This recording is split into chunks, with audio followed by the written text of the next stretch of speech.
Again? They were just here last month. My voice trembled with a mix of anger and disbelief as I confronted Martin, my husband of 3 years. Martin, with his typical dismissive wave, dropped his briefcase by the door. Evelyn, they're my parents. They want to see Lily, and it's only for a couple of weeks. I felt a knot tighten in my stomach. This wasn't just about his parents visiting. It was about respect, or the lack thereof. Martin had a habit of making decisions without consulting me, treating me more like a tenant than his wife. Evelyn, you're overreacting, Martin said, his tone laced with condescension as he walked past me. Just make sure the guest room is ready. I stood there, frozen, as he dismissed my feelings with such ease. It was always the same pattern. His parents, Miriam and Gerald, would arrive, turning our home upside down, leaving me to cater to their every whim, while Martin buried himself in work, conveniently absent. As I prepared the guest room, my mind raced with resentment. I thought back to the days before we were married, when Martin was considerate and kind. But since Lily's birth and our move to the suburbs, he had become increasingly domineering and detached. The next morning, I heard the familiar rumble of Miriam and Gerald's car in the driveway. I plastered a smile on my face as I opened the door. Good morning, Miriam. Geraldcom? Ah, there she is, our lovely daughter-in-law, Miriam exclaimed, brushing past me to fuss over Lily, who clung to my leg, eyeing her grandparents warily. Gerald followed, carrying their bags. We're so happy to be here. Where should we put these? Just in the guest room, thank you, I replied, my smile straining. The first few days passed in a blur of cooking, cleaning, and forced pleasantries. Martin came home late each night, barely acknowledging me or his parents. I felt invisible in my own home. One evening, as I was setting the table for dinner, Gerald called out from the living room. Evelyn, where's the remote? The news is about to start. It's right there on the coffee table, Gerald, I replied, trying to keep the irritation out of my voice. Miriam chimed in. Evelyn, dear, could you bring us some tea? Gerald loves your tea.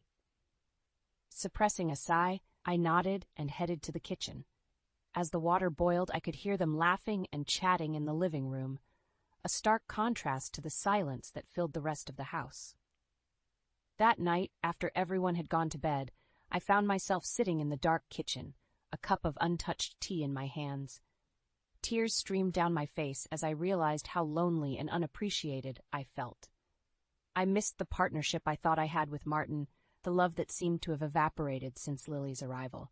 I wiped away my tears, a resolve building within me. I couldn't continue living like this, invisible and unheard. I needed to find a way to make Martin see me, to acknowledge my feelings. But deep down, I feared that the man I had married was gone, replaced by this cold, indifferent stranger. As I headed to bed, I made a silent vow to myself. I wouldn't let this go on any longer. I had to find my voice again, for my sake and for Lily's. The days turned into a monotonous blur with Miriam and Gerald's presence in the house. Their demands grew each day, yet Martin remained oblivious to the mounting pressure on me. I felt like a puppet, dancing to their every whim, my own needs and desires shoved aside. One particularly grueling evening, as I cleared the dinner plates while everyone else lounged in the living room, Martin's voice sliced through the air. Evelyn, did you remember to pick up my dry cleaning? I paused, the weight of the plates heavy in my hands. No, Martin, I couldn't. I had to take Lily to her doctor's appointment today. A huff of annoyance came from him. You could have gone after that. I needed that suit for tomorrow. The room fell silent, the tension palpable. Miriam and Gerald exchanged glances, an unspoken judgment passing between them. I felt a surge of anger, but I bit back my retort. This wasn't the time. The next morning, I found Martin in the kitchen, his demeanor icy. We need to talk about your attitude, Evelyn, he began, his tone patronizing. My attitude? I echoed, incredulity lacing my voice. Yes, you're not being accommodating enough to my parents. They've noticed it too. It's embarrassing, he said, fixing me with a cold stare. I felt a rush of frustration. Martin, I'm doing everything I can. I'm taking care of Lily, the house, your parents. He cut me off with a wave of his hand. That's what you're supposed to do. You're the woman of the house. My parents shouldn't feel unwelcome. His words stung, a stark reminder of how little he valued my efforts.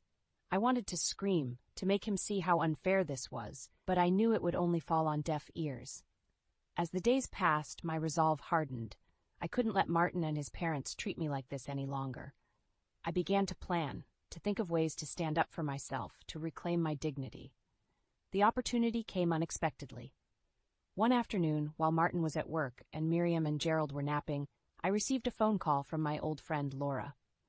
"Evelyn, how have you been? I feel like it's been ages since we last talked." Laura's voice was a balm to my frayed nerves. "Laura, it's so good to hear your voice," I replied, my voice heavy with emotion. We talked about everything and nothing, and for a brief moment I felt like my old self again. Then Laura's tone shifted. "Evelyn, there's something I need to tell you. It's about Martin." My heart skipped a beat. "What about him?" "I saw him the other day with someone.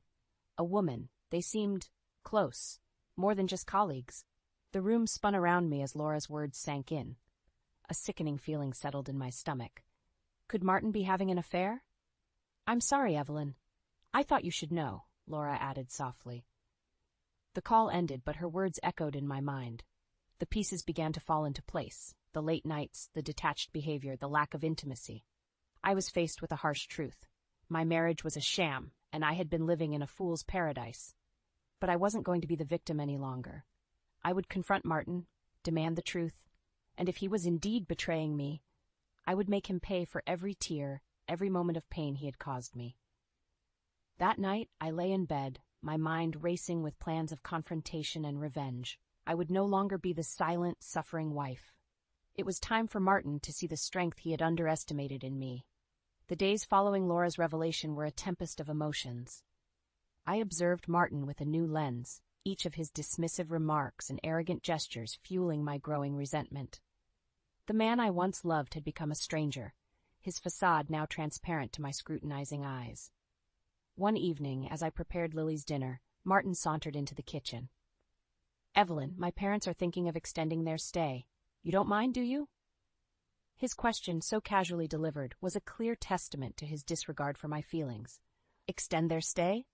I repeated, my voice steady despite the turmoil inside. "Martin, don't you think they've stayed long enough?" Martin's face hardened. "What's that supposed to mean? They're my parents. You should be more welcoming." I turned to face him, my frustration reaching its boiling point. "Welcoming?" "Martin, I've been nothing but accommodating. But this is our home, too. I have a say in this." He scoffed. "Your say? Look, Evelyn, you're the wife. It's your duty to take care of the household. My parents staying here shouldn't be an issue." His words struck a nerve. "Duty? Is that all I am to you? A caretaker?" Martin's eyes narrowed. "Don't start with this nonsense, Evelyn. You're being irrational." "Irrational?" I could feel my voice rising, the pent-up anger and hurt pouring out. "I'm the one being irrational? What about your late nights, your secret rendezvous? Are those rational?" For a moment, Martin seemed taken aback, but he quickly regained his composure. "What are you talking about?" "Don't play dumb, Martin. I know about the other woman. Laura saw you." His face went pale, then flushed with anger. "You're spying on me now? How dare you?" "I'm not spying. I'm opening my eyes to the truth. The truth you've been hiding from me," I shot back, my resolve strengthening. Martin took a step closer, his voice low and menacing. "Listen, Evelyn, you better watch your tone. You have no idea what you're talking about." But I wasn't intimidated. "No, Martin, I know exactly what I'm talking about, and I won't stand for this any longer." He scoffed, turning to leave the kitchen. "Do what you want, just make sure my parents are comfortable." That night, after Martin had retreated to his den and Miriam and Gerald had retired to their room, I sat alone in the living room. The house was silent, but my mind was a cacophony of thoughts.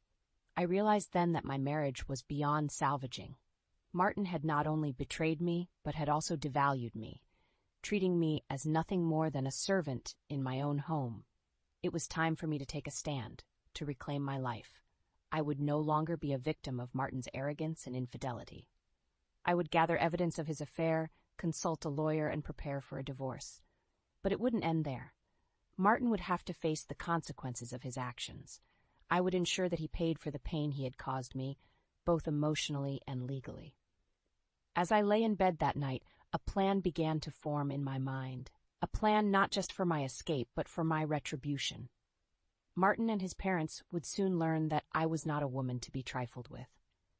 The following days were a careful dance of deception and planning. I maintained a semblance of normalcy, all the while gathering evidence of Martin's infidelity. Laura had been right. A few discreet inquiries revealed Martin's secret meetings with a woman named Rachel, a colleague from his office. One evening, as we sat at the dinner table with his parents, Martin announced, "I might need to go on a business trip next weekend." A business trip? The perfect alibi for his affair. I looked at him, my expression neutral, but inside, a storm was brewing. "That sounds important, Martin. I hope it goes well," I said, my voice laced with hidden irony. Miriam chimed in, oblivious to the undercurrents. "Oh, Martin works so hard. Evelyn, you should be proud of such a diligent husband." I forced a smile, my resolve hardening. "Yes, I'm very proud." The next day, while Martin was at work and his parents were out shopping, I met with a lawyer. I laid out everything. The infidelity, the emotional neglect, the way Martin and his parents treated me. The lawyer listened intently, offering advice and outlining the next steps. "You have a strong case, Evelyn, especially with the evidence of the affair," he said, his tone professional yet sympathetic. I nodded, a sense of empowerment growing within me. "Thank you. I want to proceed with this as soon as possible." That night I lay in bed, the plan crystallizing in my mind. I would confront Martin, but not yet. First, I would ensure everything was in place for the divorce. I wanted him to feel the full impact of his actions, to realize he couldn't just discard me like an old piece of furniture. The day of reckoning came sooner than expected. On Friday, as Martin prepared for his supposed business trip, I found the proof I needed, a receipt for a romantic getaway at a luxury resort, tucked carelessly in his coat pocket. That evening, with Martin's parents in the living room and Lily asleep, I confronted him. "Going on a business trip, Martin, or should I say a romantic getaway with Rachel?" Martin froze, the color draining from his face. "Evelyn, how did you?" I waved the receipt in front of him. "You're not as clever as you think, Martin. I know everything." For a moment he seemed lost for words. Then his expression hardened. "You've been snooping around, haven't you? You're pathetic." "Pathetic?" The word echoed in my mind, fueling my anger. "No, Martin. What's pathetic is you sneaking around, betraying your family. But I'm done playing the dutiful wife. I'm filing for divorce." Martin's eyes widened in shock. "Divorce? You can't do that. You're nothing without me." I met his gaze, my voice steady. "No, Martin, it's you who will be nothing without me. I have evidence of your affair. I'll make sure you pay for what you've done." For a moment, he looked defeated, but then his arrogance returned. "You think you can win against me? I'll fight you every step of the way." I smiled, a cold, determined smile. "Bring it on, Martin. You'll see just how strong I can be." As I left the room, Martin's stunned silence was a victory in itself. But this was just the beginning. The real battle was about to start. The days following my confrontation with Martin were a whirlwind of legal preparations and silent battles. Martin's demeanor had shifted. He oscillated between anger and a feigned indifference, but I could see the underlying panic in his eyes. The weekend arrived, and with it, an unexpected development. Martin's parents decided to extend their stay, unaware of the storm brewing beneath the surface of our seemingly calm household. One afternoon, as I was tending to Lily in the living room, Martin and his parents cornered me. "Evelyn, we need to talk about your behavior," Martin began, his voice dripping with disdain. Miriam nodded in agreement. "Yes, dear. We've noticed you've been quite distant and cold. It's not becoming of a wife and mother." Gerald added, "Martin has been nothing but a good husband. You should appreciate him more." Their words were like daggers, but I stood my ground. Appreciate him? For what exactly? For his lies? His affair? Martin's face turned red with anger. "Don't bring that up in front of my parents." "Why not, Martin? They should know the kind of son they've raised," I shot back, my voice firm. Miriam gasped. "An affair? Martin, is this true?" Before Martin could respond, I continued, "Yes, it's true, and I'm not going to stand for it anymore. I've filed for divorce." The room fell into a stunned silence. Martin looked at me, his eyes full of malice. "You'll regret this, Evelyn. You're nothing without me." I met his gaze, unwavering. "No, Martin, I regret the years I spent tolerating your arrogance and disrespect. I'm taking Lily and I'm leaving." Martin's parents started to protest, but I didn't let them. "This is between Martin and me. You've overstayed your welcome. It's time for you to leave."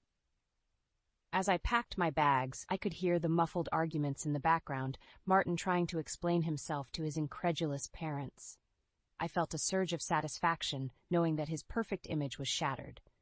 With Lily in my arms, I walked out of the house that had become my prison. I didn't look back. I was finally free from Martin's shadow, ready to start anew. As I drove to my parents' house, I thought about the future. It wouldn't be easy, but I was determined to rebuild my life, for Lily and for myself. Martin and his parents would learn that I was not a woman to be underestimated. The next few weeks were a blur of legal meetings and emotional upheaval. Despite Martin's attempts to intimidate me, I stood strong. The evidence of his affair was undeniable, and soon the divorce proceedings were in my favor. The day the divorce was finalized, I felt a mix of relief and triumph. I had stood up to Martin and his oppressive family, and I had won. But my revenge didn't end there. Martin's affair had not only cost him his marriage, but also his reputation. His colleagues and friends learned of his indiscretions, and his once untouchable status crumbled. As for his parents, they were left to grapple with the reality of their son's actions. Their attempts to reach out to me were met with silence. They had lost a daughter-in-law who had once cared for them, all because of their blind support for Martin. I had emerged from this ordeal stronger and more resilient. I had fought for my dignity and won. And as I looked at Lily, playing happily in her grandmother's arms, I knew that I had made the right decision. For the first time in a long time, I felt hopeful about the future. I had closed a painful chapter in my life, and a new one was just beginning. In the months following the divorce, my life underwent a transformation. The chains of a loveless marriage had been broken, and in their place, I found a newfound sense of freedom and self-worth. With Lily by my side, I started to rebuild our lives, piece by piece. One day, as Lily played in the garden of my parents' home, I received a phone call that marked the final chapter in my saga with Martin. It was Laura, her voice a mix of shock and concern. "Evelyn, have you heard about Martin?" "No. What happened?" I asked, a sense of foreboding settling over me. "He's lost his job. After the divorce and the affair came to light, his company let him go. And it gets worse. He's been struggling financially. The alimony, the legal fees, it's all caught up with him." I paused, absorbing the news. A part of me felt a pang of vindication, but it was overshadowed by a sobering realization of the consequences of his actions. "And his parents?" I found myself asking. "They're in a tough spot, too," Laura continued. "Without Martin's support, they've had to downsize. It seems they're finally understanding the repercussions of their behavior." I ended the call with a heavy heart. Despite everything Martin had put me through, I found no joy in his downfall. It was a stark reminder of how one's actions could have far-reaching consequences. In the weeks that followed, I focused on Lily and our new life. We spent our days surrounded by the love and support of my parents, who had welcomed us with open arms. One afternoon, as I watched Lily play, my mother sat beside me. "Evelyn, you've grown so much through all of this. You're strong, my dear, stronger than you ever realized." I smiled, squeezing her hand. "Thanks, Mom. It's been a hard road, but I've learned a lot about myself." "And Lily is thriving," she added, watching her granddaughter with a tender gaze. "She's happy, and that's what matters most." As the sun began to set, casting a warm glow over the garden, I reflected on the journey that had brought me here. The pain, the betrayal, the fight for my dignity, it had all led to this moment of peace and contentment. I knew there would be challenges ahead, and questions from Lily about her father as she grew older. I would face them head-on, with honesty and strength. For now, I was content in the knowledge that I had stood up for myself and my daughter, and we had emerged stronger for it. I looked at Lily, her laughter ringing through the air, and I felt a surge of hope. Our future was unwritten, a blank canvas ready to be filled with new memories and experiences. And for the first time in a long time, I looked forward to seeing what each new day would bring.